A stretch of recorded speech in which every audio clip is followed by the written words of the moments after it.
4년 전 사라진 이후로 일체의 생존 반응이 끊겼다는 사진 속의 그 인물은 당시 42살이던 김현주 씨. 평범한 주부였던 그녀는 남부럽지 않은 일상을 보내며 두 딸들에게 각별했다고 합니다. 애들한테 진짜 잘했어요. 항상 밝고 항상 잘 웃고 아마 이 동네 사람들 다 쇼크였거든요. 너무 이웃들이 그녀의 실종을 더 걱정하는 이유는 그녀가 막내딸과 함께 사라졌기 때문입니다. 저렴하게 이제 데리고 나니까 5만 원 정도 가져갔으니까. 뭐야?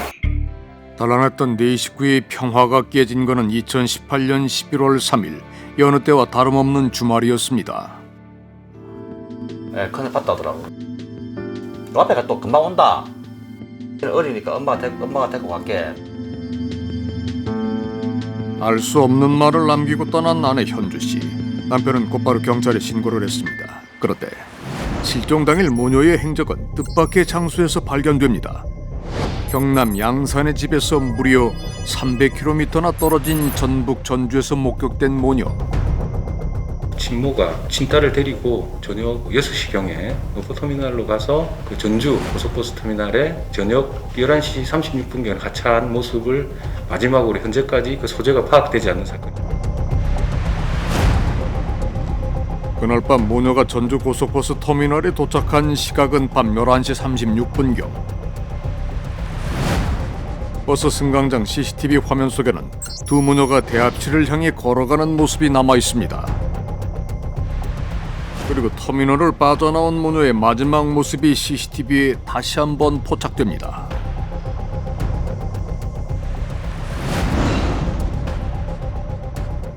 마치 누군가를 기다리는 듯 한참을 서 있다가 어디론가 걸어갔다는 모녀. 누굴 기다렸던 걸까? 택시를 탄 것으로 추정할 뿐이지 정확하게 택시 문을 열고 그 모녀가 타고 뭐 캐리어를 넣었다든지 뭐 그런 구체적인 내용이 없기 때문에 어떤 누군지가 지금 확인이 안 되는 사실이잖아요. 낯선 도시에서 어린 딸과 함께 증발한 그녀. 그녀는 대체 왜 어디로 사라진 걸까? 그리고 만일 지금까지 어린 딸과 함께 지내고 있다면은 도대체 왜 생활 반응을 찾을 수는 없는 걸까? 2018년 11월 3일 모녀가 집을 나간 그날 누군가 집을 찾아왔다고 합니다. 저 형, 그 남편 이렇게 뭐 5명 왔는데 나는 반가워가지고 들어있어 하고 여기서 이제 커피 한잔 하려고 했는데 커피 할 분위기가 아니고 스먹스먹하고 이제 웃는 분위기도 아니고 그때부터 이제 애 엄마가 막 당황하기 시작하더라고. 막 떨기 시작하더라고. 아내가 빌린 돈을 받으러 왔다는 처가 식구들. 남편 장 씨가 충분히 갚아줄 수 있는 금액이었다고 합니다. 얼마 빌린데?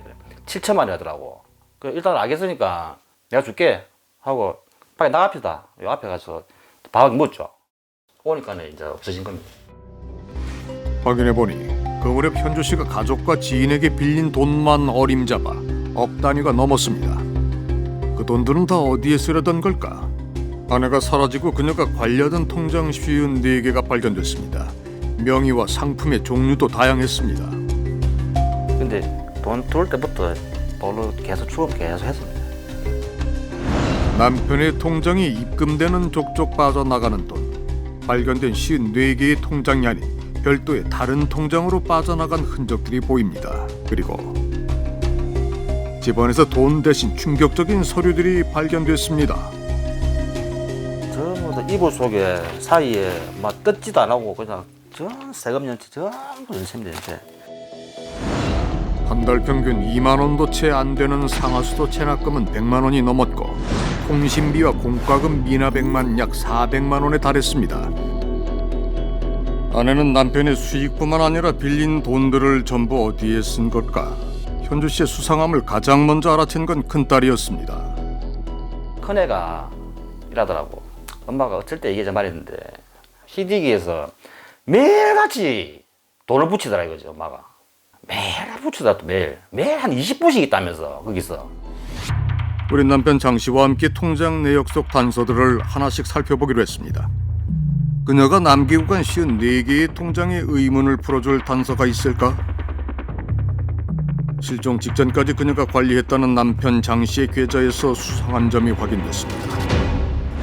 현주 씨가 사라지기 2달 전인 2018년 9월부터 김현주라는 이름으로 돈이 입금되고 곧바로 인출되는 것이 반복됩니다.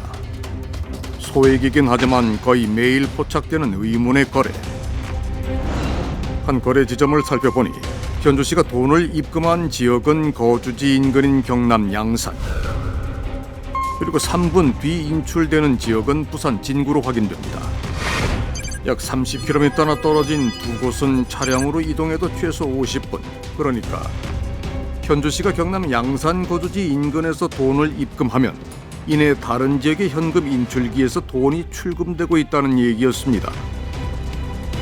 현주 씨가 누군가에게 매일 돈을 보내고 있는 건 사실이었습니다. 누굴까?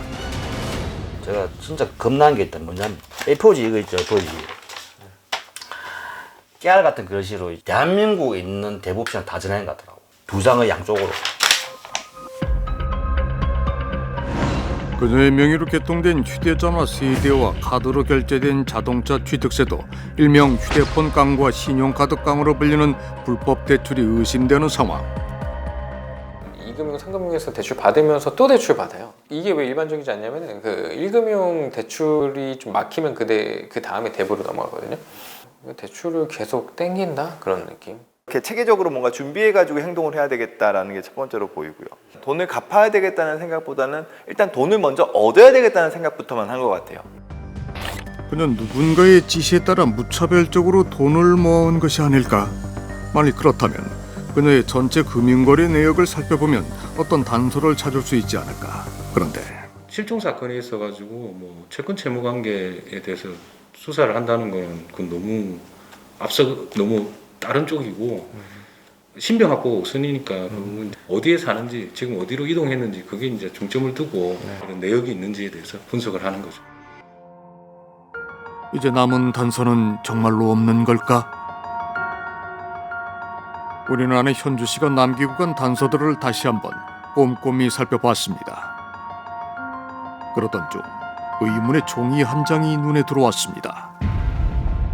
빼곡한 종이를 자세히 살펴보니 온라인 접속할 때 사용하는 아이디와 비밀번호로 보입니다. 우리 남편 장 씨와 함께 다양한 조합을 시도해보며 예은이의 온라인 계정을 찾아 로그인해보려고 노력했습니다.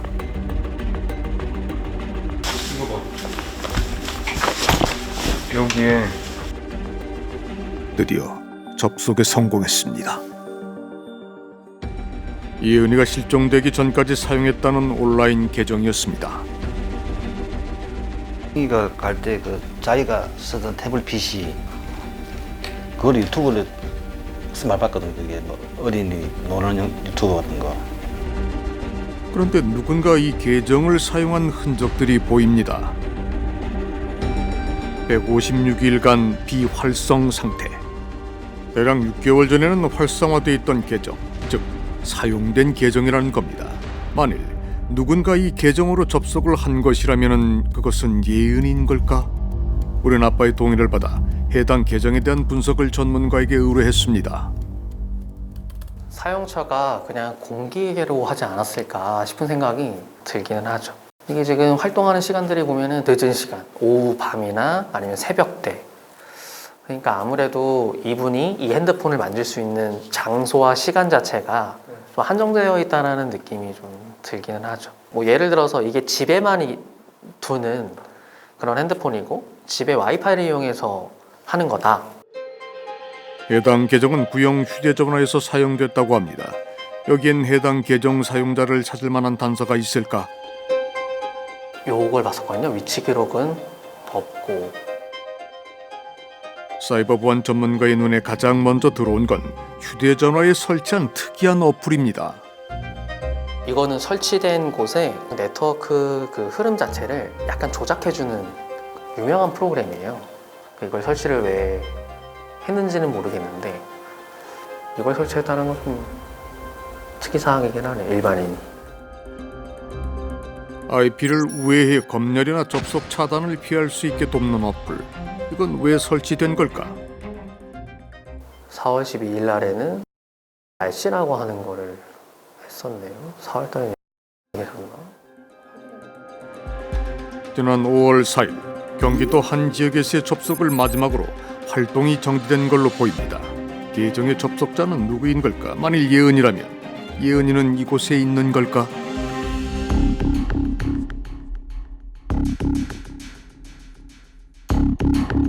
우린 휴대전화 날씨 검색 기록에 남아있는 특정 지명을 확인해 그곳으로 향했습니다. 저희가 사람을 좀 찾고 있는데 실종이 됐다 그래서 엄마랑 딸인데 보신 적 있으세요? 여기 손님인데? 아내 현주 씨를 알아보는 것 같은 한 미용실 직원을 만났습니다. 아 이름 아세요? 아 이름은 모르는데 여기 사시는데? 어디 사세요? 사는 곳을 몰라요. 근데 여기 저서 오시는데? 미용실에 들러 머리를 한 적이 있다는 현주 씨. 현주 씨는 이곳에 머물렀던 걸까? 만일 현주 씨가 이곳에 있었다면 156일 전 접속했던 건 예은이가 맞는 걸까? 현주 씨가 목격됐다는 거리에서 취재를 진행한 지 3일째 되던 날.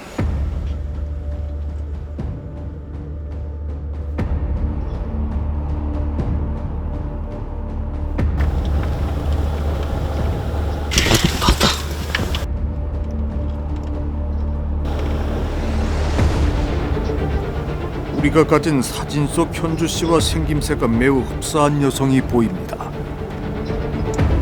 도로변에서 누구를 기다리는 듯 한참을 서 있던 그녀. 아무래도 현주 씨가 맞는 것 같습니다. 우린 예은이의 동거 여부를 확인하기 위해 집을 방문해 보기로 했습니다.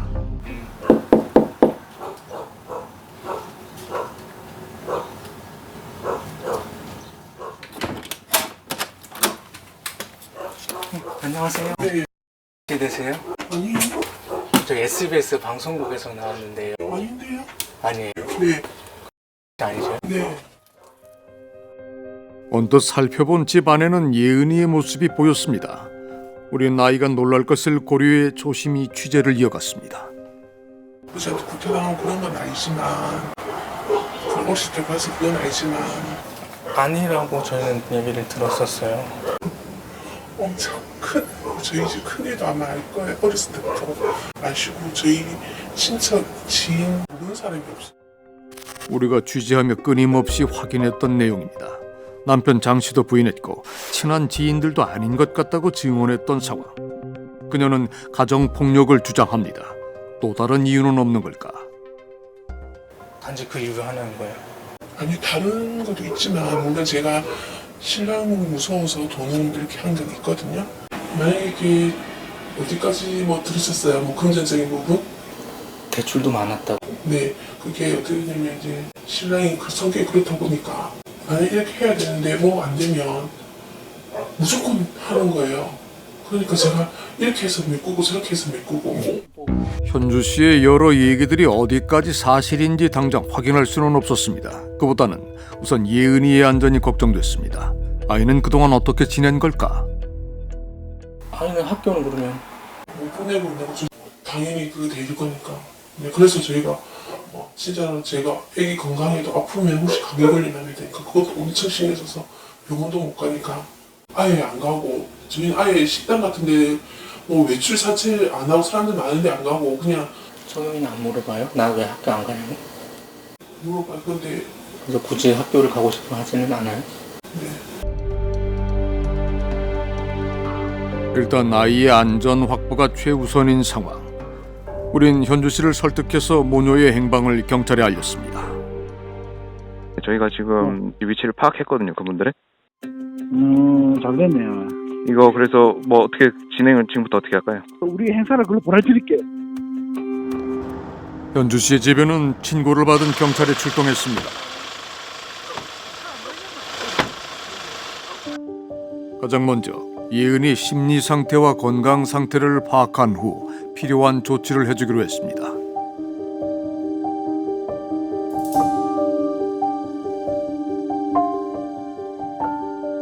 남편과 아내의 얘기가 서로 엇갈리고 있지만 경찰 입회하에 상황을 정리할 필요가 있어 보입니다. 무엇보다 그동안 방치되어 있었던 예은이의 거취에 대한 결정을 해야 하기 때문입니다.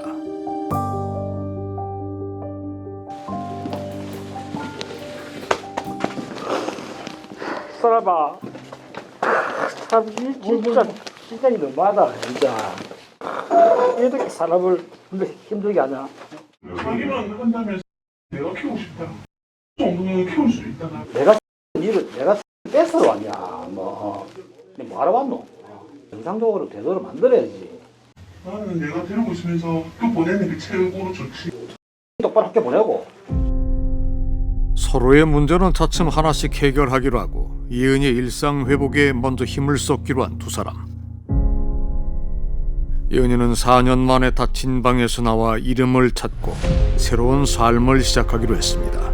그동안 대부분 방 안에서만 지냈을 예은이. 예은이의 휴대전화 기록을 보면 지난 4년 동안 예은이가 어떤 생활을 해왔는지 짐작해 볼 수 있습니다. 넌 이름이 뭐야? 제 이름은 구글 어시스턴트예요. 편하게 OK 구글이라고 부르세요. 심심해. 틀린 글자 찾기를 준비했어요. 매일 휴대전화와 친구처럼 대화를 나누며 밤을 지새우곤 했던 아이. 아이는 홀로 어떤 시간을 보낸 걸까? 그 내용은 전형적인 외로운 아이예요. 극도로 외로운 아이예요. 나의 외로움을 좀 달래줘요. 나 지금 심심하니까 나랑 같이 놀아줘.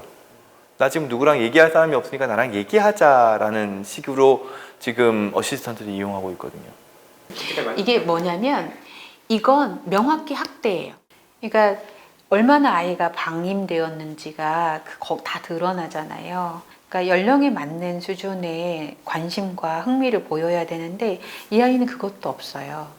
이런 경험이 누적이 되면 아이한테는 사회성을 발달시킬 수 있는 기회가 없어지는 거예요. 예은이는 그토록 원했던 학교에 가게 됩니다. 일상회복 진행 중에 있고 교육청에서도 지금 발빠르게 움직이고 있거든요. 현주 씨도 당분간 경찰의 보호를 받으며 지낼 거라고 합니다. 그 부분은 이제 양쪽 이야기를 다 들어봐야 될 부분이 있고요.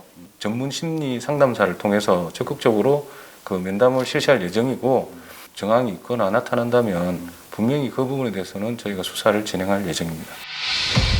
경찰은 실종과 관련해서 제3자의 위법적 개입이 없었는지도 조사할 예정이라고 합니다.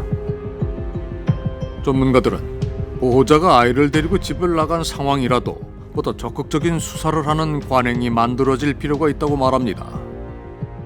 보호자가 아이를 데리고 나갔으면 학대냐 감금이냐 왜 집을 나갔냐 이런 부분도 다 봐야 됩니다. 가장 큰 문제는 뭐냐면 아동의 안전에 대한 어떤 개념을 우리는 부모의 시각에서 가지고 있습니다. 그런데 문제는 아동 학대도 그렇고 상당수는 오히려 보호해야 할 보호자가 아동을 해치고 있거든요. 그런데 우리 법은 보호자는 당연히 권리가 있고 아동은 보호자에 소속되어 있는 존재이고 그렇기 때문에 보호자의 동의 없이는 어떤 것도 할 수 없고 이러한 대단히 소극적인 입장을 취하고 있다 보니까 이번 사건과 같은 공백 내지는 사각지대가 발생을 하는 겁니다. 그래서 이제부터라도 아동 중심으로 아동의 시각에서 다시 한번 우리 법제도를 들여다보고 공백 없이 사각지대 없이 아동을 보호할 수 있는 다행히 이번 경우에는 안전하게 아동이 발견되었습니다. 가출한 보호자와 함께. 하지만 모든 사건이 다 이렇게 다행스럽게 끝나지는 않기 때문에 반드시 법과 제도 또 관행의 개선을 통해서 위험에 빠진 아동은 빨리 즉각적으로 국가가 나서서 찾는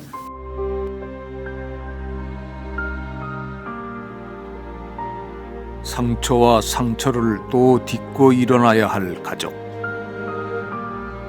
방송국 아저씨가 나한테